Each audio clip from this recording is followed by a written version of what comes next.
Hey Billy, so I am one day behind now, about yesterday. So yesterday was our last day at the Duke, and man, it was fun. When I say that was fun, the Duke was fun. I promised the kids I'd take them for a ride on the bike, so I did. Went shooting along the beach, and all three kids, and they really enjoyed that. And yeah, so we started packing up. Obviously, we made coffees and all that. We met a couple who the axle snapped on their caravan. Very luckily, snapped in the Woolies car park in Esperance after driving from Dunsborough. So yeah, so super lucky in that sense. So yeah, we donated them our firewood, just a little in solidarity. So yeah, we packed up, and as we're starting to pack up, we just realised like the kids are just too. They're at the age where they still need a lot of like guidance from us. We can't just like hands off go for it unless there's other kids. When the other kids were there, man, incredible. More than happy to let the kids roam, but when it's just us, it still kind of needs some sort of prompting at the moment. So goodness. Yeah, so we decided we'd just chuck a movie on. So we chucked him in the car. Chucked a movie on, packed everything up, and yeah, Beck and I had a bit of a barney about car positioning, seats. Long story short, like Eliza and Tilly are just at each other all the time, and they're right next to each other. And Eliza will move a foot into Tilly's side, and Tilly will. I feel like this is just like a movie script because it's like in every movie, like road trip, and there's two siblings fighting. This is like stereotypical. I was just saying to Beck, I was like, we just need to move the kids because if we move things around, she's like, well, I can't move it because then the capsule was too hard to reach. And I was just like, well, you pick then. And we had a Barney. And we don't really have a solution. And I don't really like the approach where you just go, fuck it, you do it.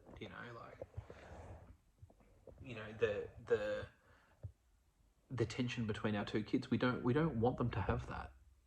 And I remember Jordan Peterson talks about how he would take his kids out for dinner, but they would only, when they were young, they would only go to a restaurant for like 20 minutes or 30 minutes because they knew that was the kids' like attention span, and so they would engineer their outings so that the kids felt like they were really good at those things.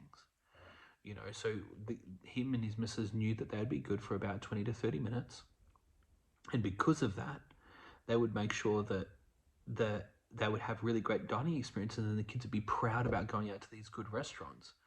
And so when I think around that, it's like I think part of our role as parents is to engineer the interactions in a way that they are going to succeed.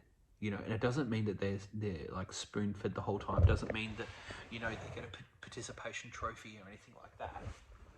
I think at this age, like the belief that I'm good at something, like the belief that my I'm loving to my sister and all those sorts of things. I think that those are really important, and not to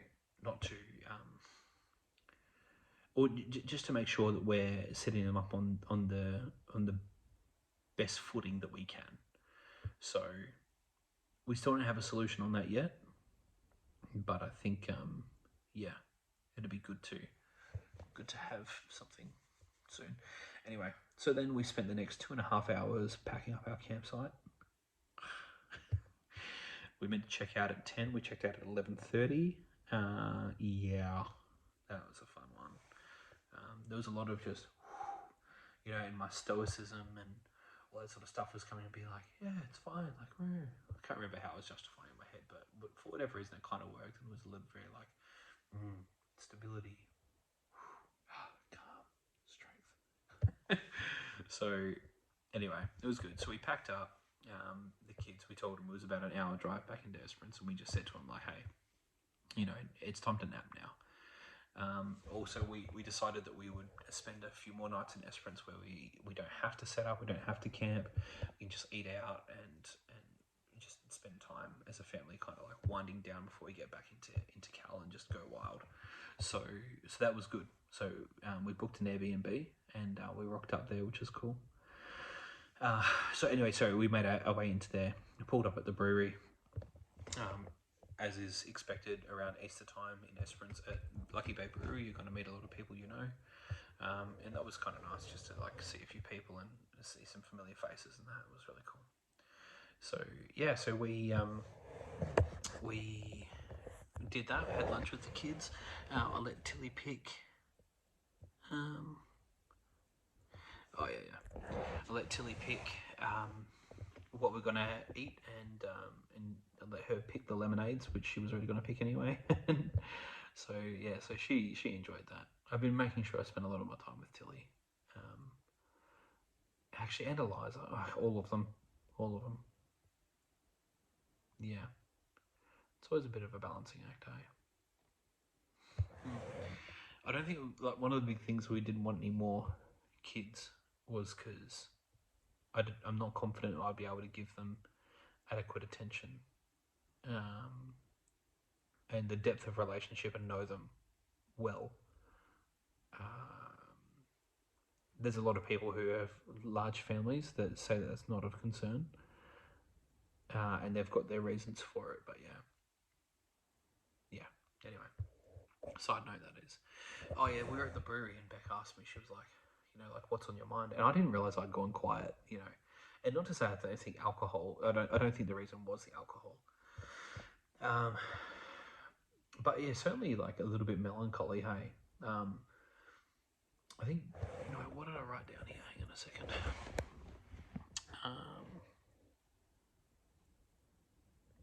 Oh yeah. Part of it was just like getting anxious about getting back into balancing work and family, and putting and again we're starting to enter some more uncharted territory in the business, and going like again imposter syndrome. Can I actually do this, and how do I do it, and how do I find the answers if I don't, and what's the fallback if it doesn't work, and all these like fears popping up, which are good.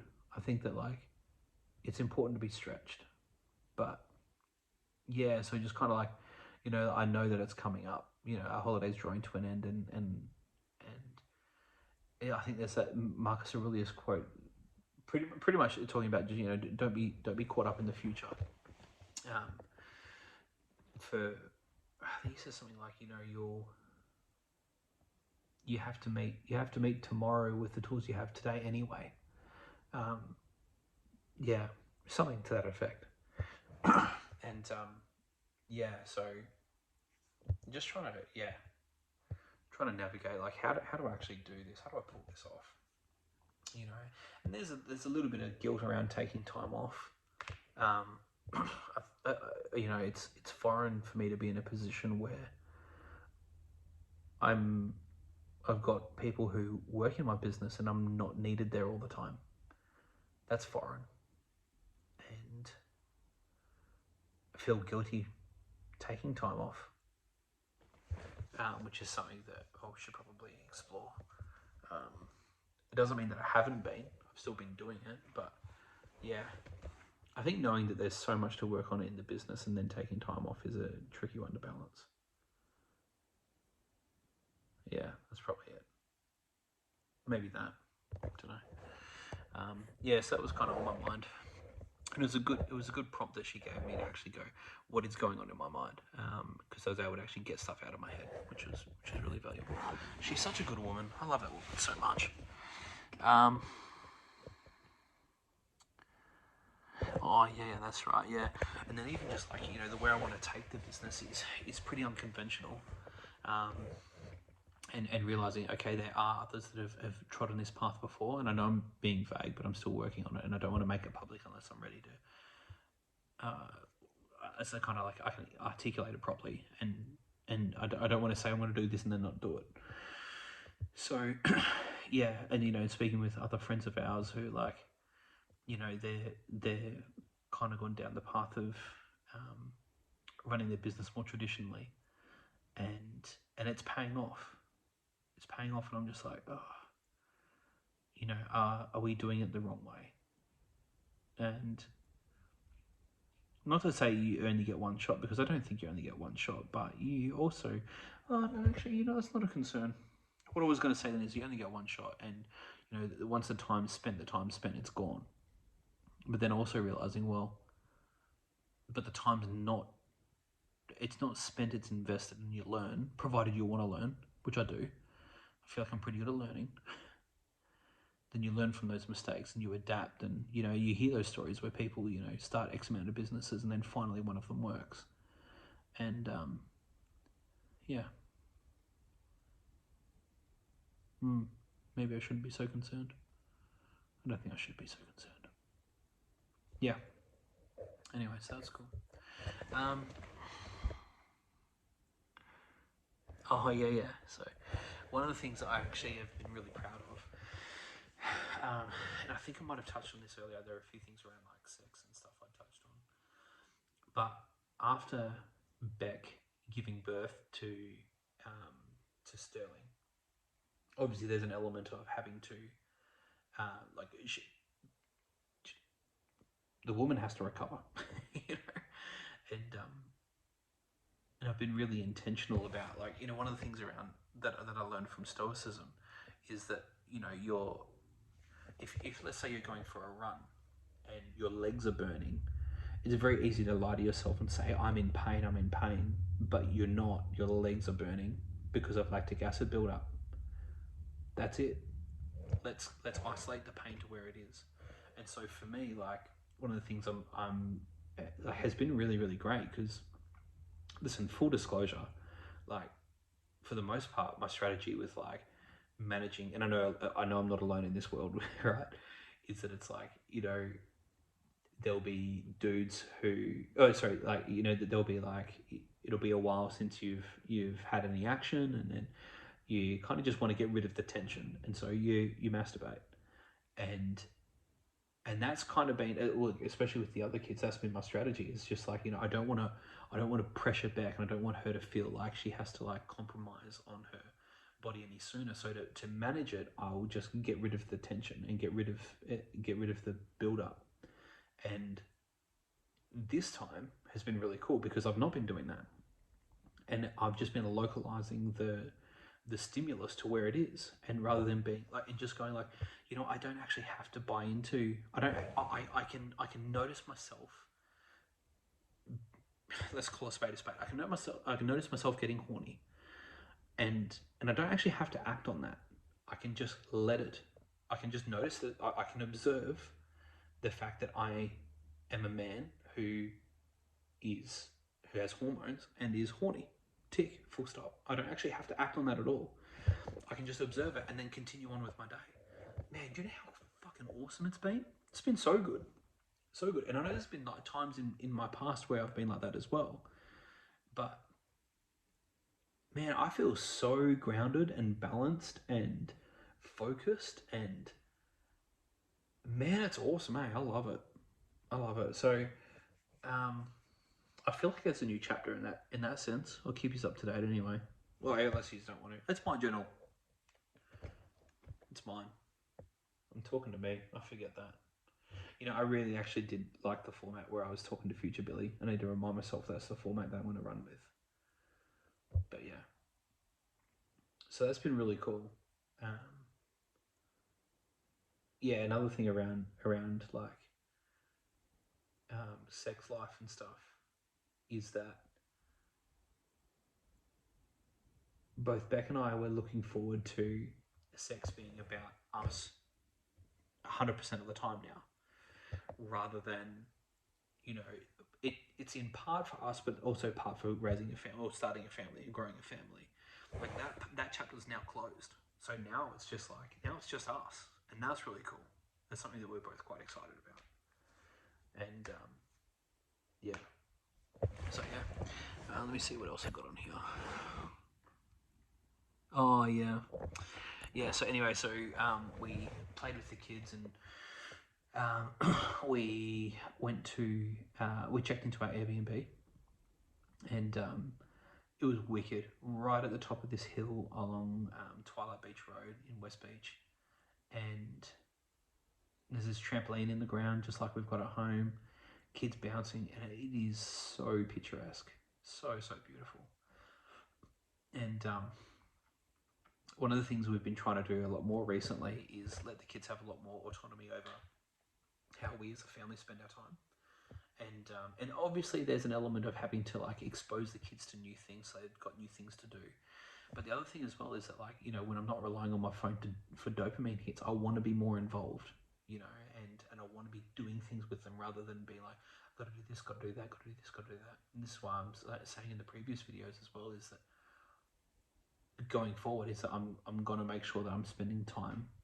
It's really hard to not say I want to, because wanting is a cop-out. I'm either going to or I'm not. So I'm going to make sure I'm not spending the time in getting my dopamine fix from my phone. I'm going to make sure that I'm getting my dopamine fix from my children and the relationships that I love. That's going to be my fix. And to be doing things with them, like building the castles, you know, just delighting and enjoying my children just as much as I love them, enjoying them. And I'm super excited for that. Yeah, man, that feels cool. So, yeah, anyway, so we gave them the option. We're like, hey, what do you guys want to do tonight? And they're like, oh, I want to go back to this park, because we played at this park the other day, and we'll go back to this park and stuff. And I was like, yeah, we'll go back to this park with this stuff. And they're like, yeah, sweet. So we went back to the park, and we had heaps of good fun.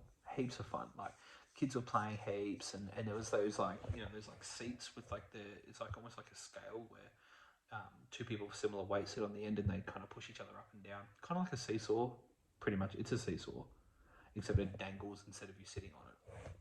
So, yeah, that was really cool. We played at the park with the kids, and yeah, and it got dark, and then, you know, they were like, oh, they were staying out so late, and it wasn't late, but it was just dark, and they were stoked to be up late. So we came back. The other crazy thing, check this out, that I realized is that they are so totally chill, so cool, despite the fact that they've got no concept of time. Like, they literally just watch the day, and, you know, when the sun's up, the sun's up, when the sun's down, the sun's down, and they're totally chill with that. It's crazy, dude. Yeah. Anyway,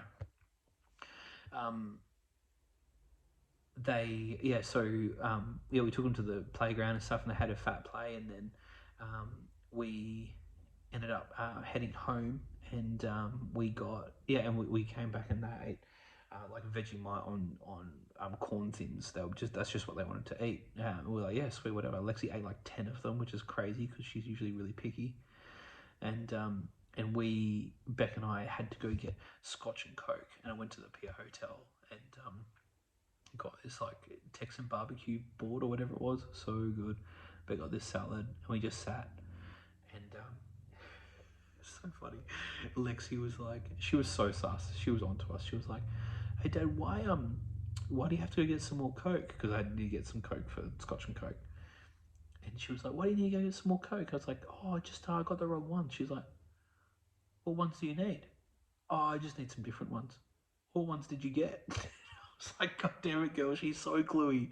She's so smart. I just couldn't get away from it, right? I was like, oh, listen, baby, I love you, goodbye. So, yeah, ran back into town and picked up our dinner, and then Beck and I just sat out here. I think it was the first night where it was just us, totally us. And this is why we wanted to book the Airbnb, where we could, you know, the kids went to bed, we tucked them in, we sat out here, we had a nice dinner, we drank some wine, we played some cards, and we just talked. And man, like, gosh, I love my wife, and I swear I say this every single time. I'm just sitting on the couch, and she just crawls over to me and just doesn't climb on me, but kind of like lays across me, and just to be able, I remember having this moment probably 12 months ago. Like, I still feel so young. I still feel like I'm in my early 20s, and now I'm in my early 30s. And I had this realization about 12 months ago. I was just like, as if I've got a fully fledged, this sounds bad, right? But like a full-grown woman, not a girl, a woman, in a woman's body, with a woman's mind, and she wants me, and she's with me, And it was just like, whoa, like one of those moments where you're like, wow, like I can't believe that. And every now and then I pinch myself where I'm just like, as if I get this woman, there's this woman who willingly, like, she sits on the couch with me, she crawls over to me, not in a demeaning way, not like that sounds so demeaning, and it's not in a demeaning way. She climbs onto me and she wants to be with me and she wants to be in my arms, and she cups my face and kisses me and she stares in my eyes, and as if, and it's not puppy love. I think that's the thing that was like the what is that it's not puppy love. Like, you know, when you've got like a girlfriend and it's a girl, then it's puppy love and it's exciting and it's this and it's, you know, like it's just it's playful. I mean, I've got a woman who has depth of love. There's this weight to her love. There's this weight to her character. There's depth to who she is, and I get that. Man, such a privilege. I love it. I love her. I love my wife. I love my family. Yeah, I love my family. So that was a really nice night. We didn't talk a lot. We talked a bit. Talked a bit about business and, you know, like, yeah. Yeah, it feels good. Anyway, that's that. Yeah, so fun. I think that's it. Let me just check my notes.